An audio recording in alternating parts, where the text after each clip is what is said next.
This gluten-free almond cake with a cinnamon sugar walnut filling is absolutely amazing. It is so moist and so easy to put together. To start, you're going to crack a few eggs, 6 to be exact, and to the eggs you are going to add about 2 tablespoons of vanilla flavoring.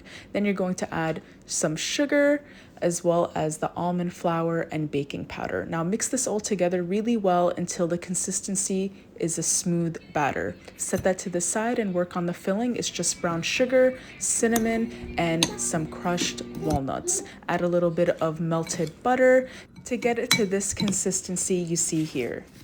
Prep your baking dish with either parchment paper or lots of butter to grease it, and then add about half to 3/4 of the batter to the bottom of the pan and all the filling on top of that, and then top it off with the rest of the batter. It's okay if it doesn't completely cover the filling and some of it peeks through. And then you're gonna top it off with some sliced almonds. Bake. Let it cool a little bit, and then top it off with some powdered sugar. Slice it up and enjoy. This is absolutely delicious. Almond flour really yields a moist cake, and that filling is absolutely incredible. I cannot wait for you guys to give this a try.